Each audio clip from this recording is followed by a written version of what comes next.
Hey now, we're back. I am shooting a second autograph analysis video this weekend, and my hair's a mess. I got glasses on, but if you're coming here to see how I look, you're coming to the wrong video. We are at what Bill James claims is the worst ever person elected to the player, I should say, elected to the Hall of Fame. And when you get that distinction, that really says something. So without further ado, let's talk about George Kelly. George Kelly, lifetime batting average of 297. And while that may be high today, that was not that great when he played in the 1915s and 1920s. Had 148 home runs. Again, this is while Ruth was playing 1,000 RBIs. Yes, he was on a couple of World Series teams. He led the NL in RBIs a couple of years. But he just never got more than, I think, 1.7% of the vote. Then all of a sudden, 1973 comes along. His good buddy Frankie Frisch and Bill Terry are put on the Veterans Committee. Boom! Next thing you know, 1973, he's a Hall of Famer. Wow! So, anyways, yeah, the worst player in the Hall of Fame. That's crazy to me. And it's probably right. It really, that being said, still alive. He got to go to his induction and everything like that. And he was a really good signer. So, with that being said, his autograph, not rare at all, except for the fact that he died in the early to mid 1980s. And we've talked about this so many times with like Appling. Luke Appling's the first one that comes to mind, but we talked about other players that died right before the mass signings became really big. And there's just, I don't want to say a lot, but there's quite a few single sign baseballs that we just need to take a look out for because they have a great amount of value. So without any further ado, I've talked enough about George Kelly. Let's take a look at Highpockets autograph of George Kelly.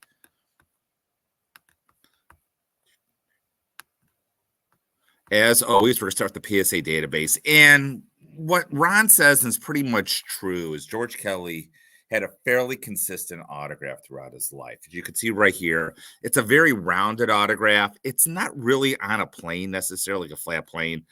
You can see right here, the G is very high right here, and then it's a two loop to G right here. The E usually comes about the distance where that second G is that loop right here. The O is a two loop O like this, and you can usually always see that circle inside.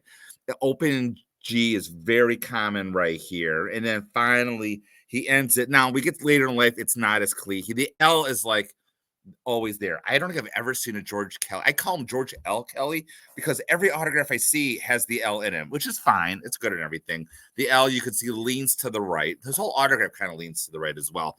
The K is a two-stroke K down. Usually it's his little like flare at the end right here. It's a little odd right here. He loops it around. And the Y right here, I've seen where the Y comes, and I see where the Y just looks like almost like a J right here. But it's a big looping Y at the end as well. And there's a lot of spacing between it. Again, right here, this is a little more compact. But you can still see the L right here, the two-stroke K right here, the E and the G come up here. The G really doesn't go through. The second loop of the G doesn't go through here as well. Like I talked about, we have the L. This one is a little bit nicer of a plane, which is nice. It still bounces right here, as you can see. The Y looks like a J as well. I can't see it because I have a window up right here. But again, there's because the box here. Now, let's talk about the single side baseballs. And number one, I think this is good. Usually when I'm looking for a George L. Kelly baseball, a couple things I noticed, he signed in those like felt tip markers right here, as you can see right here. Not necessarily a Sharpie, but the ones that I see that I feel comfortable with are still very circular. They're not straight lines down. So we're going to come to that a little bit later. Again, right here, you see how the E is almost as high as the second part of this G right here. The O, you can see that space right here that we talked about. Like I said, the L leans to the right, which we want to see. It's a two-stroke K with a nice break between the two-stroke K. And the Y, like I said, sort of looks like a J. So that's what that dot right there. I don't think that's necessary to have a good George L. Kelly autograph. You can see right here, we just mentioned that same thing here. Again, I think this is another good ball. You see the nice G right here. The O, yeah, you don't see the two-stroke O as much as you would like to see, but everything else about this ball is like really nice. Actually, I think the fact that it's personalized helps more than hurts. I think whoever Dick was, you knew him fairly well. It's just my 2 cents. I have no idea if that's true or not. Two-stroke K. You see how the K separates right here? You want to see that break right here. Sort of later in life, like it comes. See how it comes down? There's another Hall of Famer that sound like this, but see that little break right here that comes back up and to the left? That's pretty common with him. And again, you have a full Y right here, that little dash we talked about. Again, this is an older George Kelly, but again, it's just the fact that it's 1932. It looks the same as a 1972 autograph of him. Again, you see a little break right here with the O, the E, and the G is about pretty much level right here. You can see it's a two-stroke K right here. You see how it comes across. We just talked about that. Again, not much difference. The Y, you can see a little bit of that bottom loop of the Y right here. I can't see this autograph down here because of the little box popping up, so we're going to keep skipping this one. Again, very common George Kelly. I guess it's a little different in the sense that usually, as I said, usually this is more round right here, but everything else about this is very round. It falls to the right, the two-stroke K, which we wanted to see right here with a break in between the K right here. And this is, like I said, looks more like a J than a Y with a little dot right here at the end. Again, this is 1980. And again, 1980, this is 4 years before his death. Keep in mind, when I think he died of a stroke at 89 years old. And this still looks like a beautiful autograph. So again, I mean, very rounded. It's kind of a rush signature. It's actually nicer than some of the earlier autographs. Maybe his penmanship got better as he got older. But you can see right here, it's a little more flat. Again, a two-stroke K right here. A nice break between the Ks. It doesn't come out, jet out right here. But again, that's okay. The J right here, you got the little dot right here, little dot right here. And like I said, when it comes to George Kelly, like you go on eBay, press steels can be a bit expensive. This one is very expensive. I don't think it's bad. I just think it's very expensive.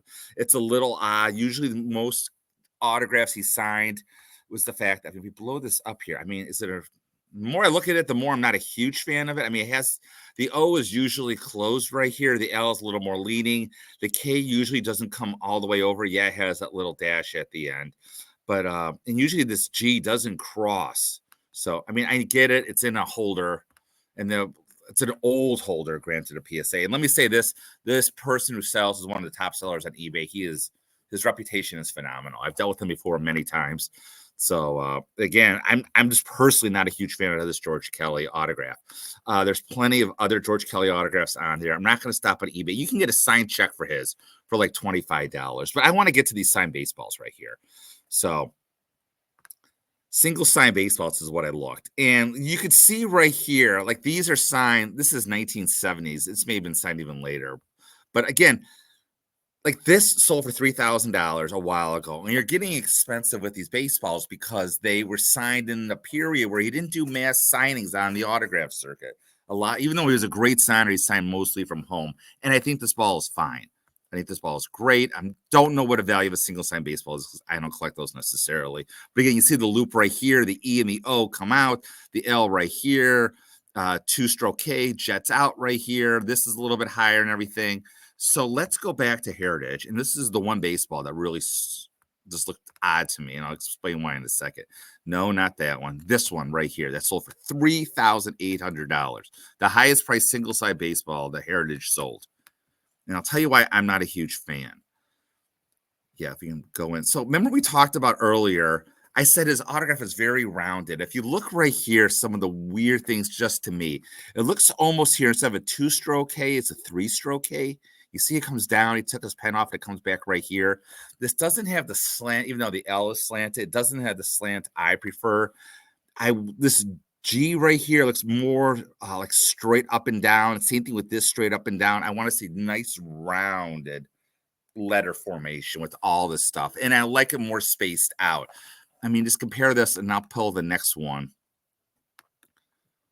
This George Kelly right here. And again, you see it's much more spaced out. It's much more rounded. And again, he signed with these felt tip markers, which is more common to see. You can see how he looped around the K right here. You can see that loop right there. So just not a fan. Another one, and I actually commented this again, I love Outer South. I think they do a great job.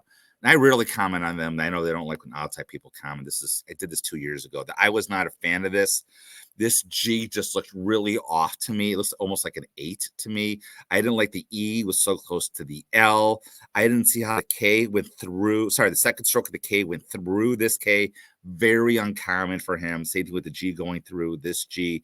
It looked very compressed, the G.